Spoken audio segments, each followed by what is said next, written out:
Hello, hello. I'm Casey, And I'm Fallon. and this is Render the darkness. Ooh, as Fallon likes to do it. Yes. Fingers. Oh, hey, you're waiting on me. Okay, your fact for this episode is that the acacia trees in Africa communicate with each other. They emit gases to alert other trees to produce the toxin tannin, which protects them from hungry animals. Nice. Very interesting. Very, very interesting. Feel like I have something in common with acacia trees that I didn't know about. I You- too emit gases. I was gonna say you emit a funky odor. Okay. Okay. So after that being said, now this episode we're gonna be talking about William Dean Christensen, or the American Jack the Ripper. Now, I want to go ahead and put out a content warning before we start because there is quite a bit of sexual violence in this case. So if you want to go ahead and skip it, you're not comfortable with it, completely understand. See you on the next one. So, William was born in Bethesda, Maryland on September 24th, 1945. His dad, David Harold Christensen Jr., and his mom, Genevieve Catherine Mary Brogan, was 38 years old when he was born. His father was born in Salt Lake City, Utah on June 11th, 1907, and he passed away on January 26, 1988, in Bethesda, Montgomery, Maryland. Now, his mother was born on February 16th, 1907, in Cambridge, Middlesex, Massachusetts, and passed away on September 13th, 1975, in Gardner, Massachusetts. Now, William would be in and out of prison after his first arrest at the age of 24. His crimes at that point in time weren't really that of a dangerous nature, so he would receive light sentences and he would get out of jail and would get into trouble again pretty soon after being released. Now, in his early years, there were signs of him having a pretty violent temper. Some of his past classmates said that he would respond to being teased by others by getting really angry fairly quickly, and his temper would actually get more vicious as he grew up. One source said that in early 1960, at a Bethesda drive-in, a friend had thrown a salt shaker at the windshield of his dad's car. So William thought it would be a good idea to ram into that friend's car. Now, many people witnessed the incident, and they said, quote, "He was vicious. You don't like having a salt shaker thrown at your dad's car, but you don't counter by hitting another car broadside," end quote. Now, in 1966, William would marry and have 2 children. He would also move from job to job during this time as a postal clerk, sales clerk, and an auto mechanic. In 1972, William's wife would divorce him after he was arrested for assaulting her twice, and she really vanished from his life after that. In 1969, when William was 24, he met a 19-year-old woman who was a government worker that was from Louisiana in a Georgetown bar. He ended up driving her to a pretty isolated area where he raped her and then stabbed her 19 times in the face, arms, and legs. Wow. Yeah. Now, fortunately, she did survive, and William was arrested and charged with assault and battery. But he pled not guilty because he said that he had a brief moment of insanity. But the jury wasn't buying it, and he was sentenced to 5 years in prison. Now, William was granted parole in August 1970 after only serving 6 months of his 5-year sentence. I'm sorry. He only served 6 months for attempted murder and rape. Yep. Yeah, it's gonna aggravate you even more through this entire thing. These serial killer cases, they kind of all seem to go in that line where, so much of it could have been avoided if they had just been held to the original sentencing for whatever their first offense was. Yeah, Because accountable. they always get caught time and time again, and they always get chance after chance after chance, and they do wrong with every chance they're given until they finally have done enough wrong that they no longer get chances. Yep, and unfortunately... But my God, the level of wrong they have to do to reach that point, it's just makes no sense. Yeah. Mm. Now, Dr. Harold M. Boslow, the director of Patuxent Institute, who had examined William thoroughly, said in April 1970, quote, "He is a distinct danger to society, a disturbed, confused individual who has poor masculine identification and some paranoid ideas," end quote. So even the doctor was like, "Hey, this dude is a danger to other people. Like Yeah. he should not be on the streets." And they were like, "Nah, I'm not going to take your word for it. Yeah. Let's let him out and see what happens." Yeah, let's just, All right, Fallon, Give let's him a see what chance. happens. yeah, let's, Go ahead, read me what happens. not gonna like it. On July 5th, 1972, 2 years after being released, William and one of his friends seen a woman leaving Georgetown and asked her if she would like a ride home. The woman would later testify that William had raped her while his friend drove the car around different dark streets. A Montgomery court jury would later convict him of rape, but was later overturned because prosecutors couldn't produce his friend as a witness. So while he was out on a $5,000 bail, William and another one of his friends kidnapped another woman that was going home from a Georgetown bar. The woman said that William and his friend had taken turns sexually assaulting her in the back seat of their car. She also said that he had threatened to cut her up into pieces with a hacksaw. Then he took her to his parents' home and continued to sexually assault her. He kept her in his home all night, torturing her with match and cigarette lighter burns, and then let her go the next day. Now, William was arrested and he pled guilty to numerous rape charges, and he was sentenced to 16 years in jail. Uh-huh. But he was released on parole on April 1st, 1980, after only spending 7 years and 8 months behind bars. Of course he was. Now, on June 28th, he was arrested again for the sexual assault of another woman at a bus stop in Montgomery County after being out of jail for only 3 months. And again, he was released on bond. What the crap? When he was released on bond the first time and then went and raped somebody else while on bond, here's your sign. Right? I don't understand what the major malfunction was here. Function was What is here. your major malfunction? Sorry, but I don't know. But it's like I said, this whole case is just gonna piss you off. Yeah, I'm already irritated and you're barely dove into it. So. Yeah. Yeah, because the entire time I was writing, I was just like, like, are you fucking kidding me? So, now one woman said that a man had offered her a ride home on July 18th, and he proceeded to drive her to his parents' home in Kensington, and he had raped her. When she gave a description of the man, it sounded an awful lot like William. You don't say. Yeah. So a warrant was put out for his arrest, but they were not able to find him. Now another woman came forth and said that William had picked her up in downtown Montreal.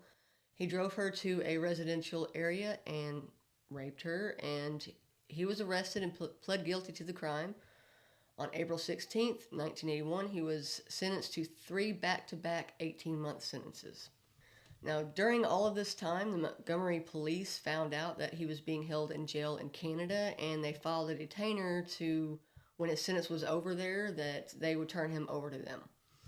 Unfortunately, after he had served 1 year of only one of his 18-month sentences, he was let go due to an administrative error. Not even 3 weeks later, William would go on a 21-month killing spree. He would move through Canada and many different U.S. states like Pennsylvania, Maryland, New Jersey, New York, Kentucky, Georgia, and Florida. He would use different identities in these places as well and would change up his hairstyle and color, facial hair, and his glasses. In April of 1982, the body of 27-year-old Sylvie Trudel was found in an empty apartment in Montreal that was owned by William.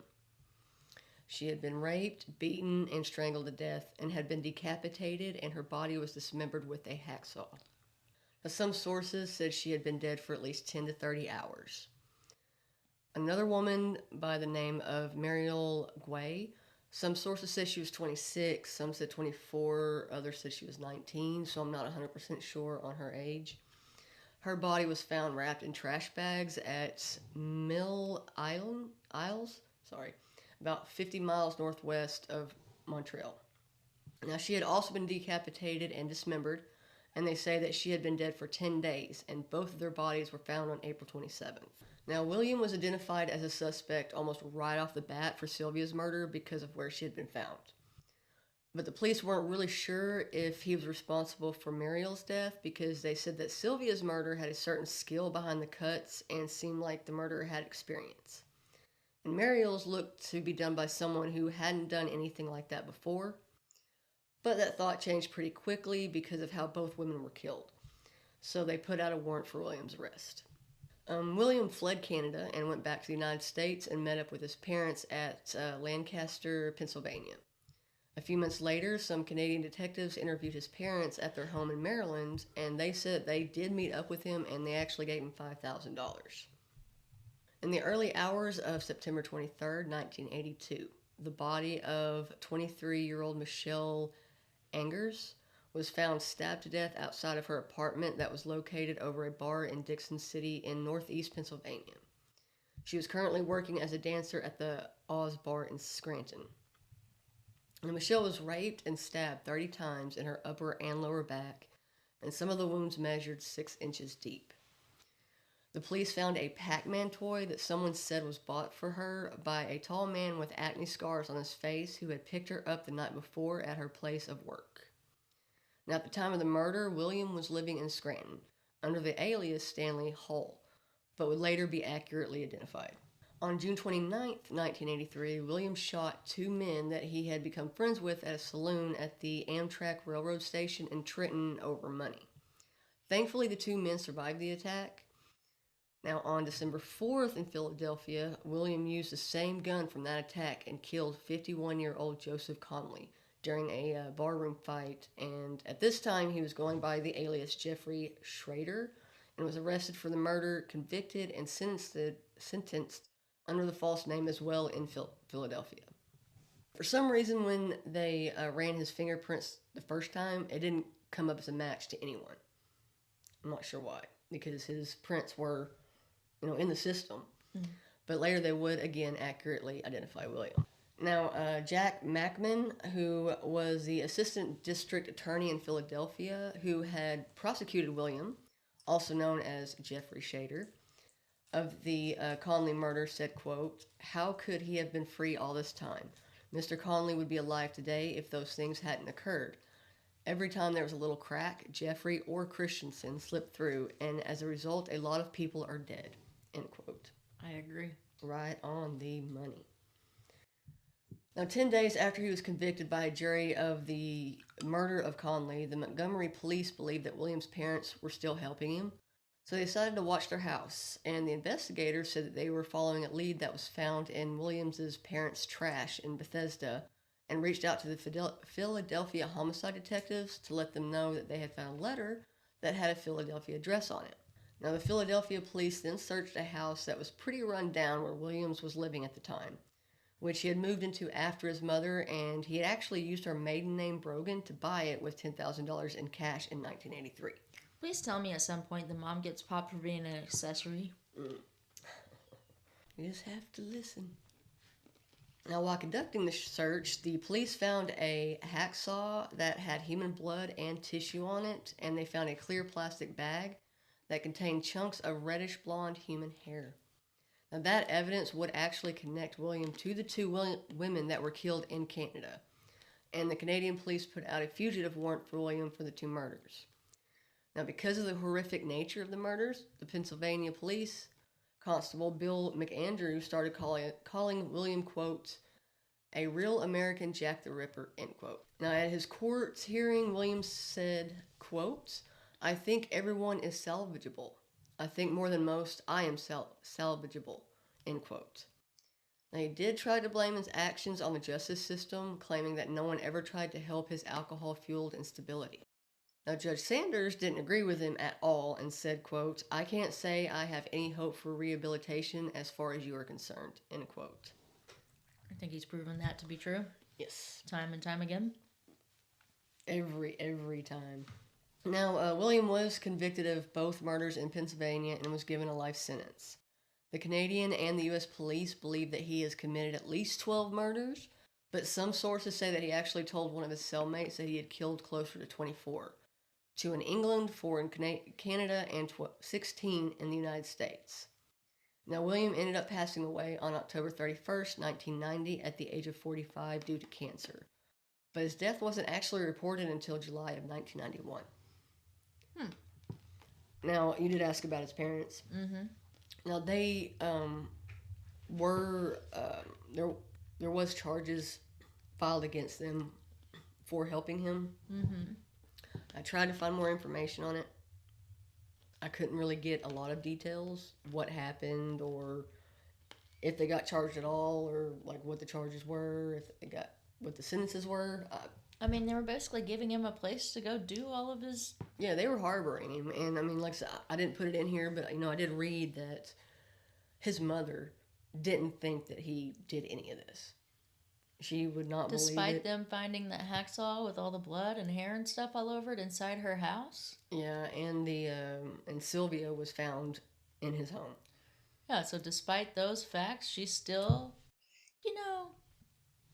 some people like to say some people's kids. I like to say some kids' parents. Yeah, it's. I just, there's a certain point. I know I love my kids more than anything in the entire world. And everybody who has the instinctualness they're supposed to have feels the same way. They would do anything on the planet for their kids. Right. But I draw a line at helping them commit murder. Yeah, no, I wouldn't do that. At this point, you're now not only making them, enabling them, but you're also encouraging it at this point, which makes you just as guilty as them if that is what they're out there doing. Right. So you're just as guilty as killing those people as your kid who did the actual killing. Yeah, I mean, they would be considered, accessory after the fact? Yeah. Or, it takes me back. There's so many cases that are like that, like the Watts case with Chris Watson Shanann or whatever. Like his mom, he outright admitted that he did it. And she still was just adamant that he didn't do it. He wouldn't do it. Yeah. No, she was for definitely in denial on that one. And I wonder if that's more so what it is. If it's that, maybe there's some kind of part of their brain that for their own psychological protection, they just kind of shut that stuff out and they become blinded to it. They may be. Because they choose to be blinded to it. It doesn't make it right. Right, yeah. But yeah, the psychology behind that fascinates me. Yeah, I agree. It's definitely interesting how they can just. I don't know if they're doing it on purpose or if it's just like you say, just shutting off. Yeah. Just so they can't see it or hear it or actually remember anything about it. Just so I can just. Absolutely, because you have cases where you have people who've committed these kinds of crimes and the parents are standing there on the side of the victims and they're saying apologizing and saying how ashamed they are to even be related to that person or associated with that person, and some of them even go to hiding so that they're not. Yeah. But then you have people like this parent who aid and abets and then just denies with the evidence just right there in front of her. Yeah. Well, you also got to realize too, his dad was part of it as well. Yeah, but the dad didn't do as much as the mom, according to your story, because isn't the mom the one who gave him the $10,000 to get the place? And he was using the mom's last name? Well, no, he used her last name. Yeah.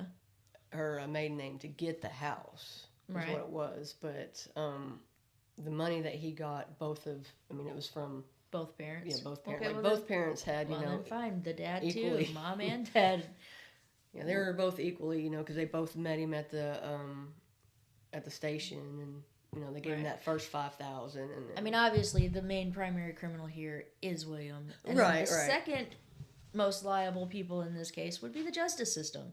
Oh yeah, that failed miserably. And then the third most at fault party here is the parents. Yeah, it's just like this domino effect of just unnecessary events that took place and that could have, if they hadn't happened, this whole thing could have been avoided. Yeah. If he had served all of his sentences by the time he actually got out, he may have been too old to go out there and go on a freaking killing spree. Right? Yeah. No, I agree. Well, that was an aggravating case. Yeah, I know it was kind of short too. Sorry about that, but Don't worry, my long-winded rant at the end may have some time. Expect those always. Yeah. Geminis. Yeah. Woohoo. It was definitely an aggravating one. Like I said, the entire time I'm just like, seriously? Like, you gotta be kidding me. It's like, what? Like, I just don't understand how he just kept, like, that guy said, he just kept slipping through the crack each time. Just There's a lot of them that do. They just, time and time again, just slip through. Mm. But all in all, it's a good case. Oh, thank you. You're welcome. Thanks for sharing. You're welcome anytime. I'm here every Tuesday and Friday. I'm here every day. Well, I'm here every day. I'm present too, in but- front of the camera every Tuesday and Thursday. I live here. Yeah. But, well, as always, thank you guys for spending your time with us. Yes, thank you very much. And as always, if you have any comments, questions, concerns, opinions, just want to say hi, whatever, feel free to reach out. We will respond every time. Every time. Every time. Every time. All right. We are Render the darkness. Bye. Bye.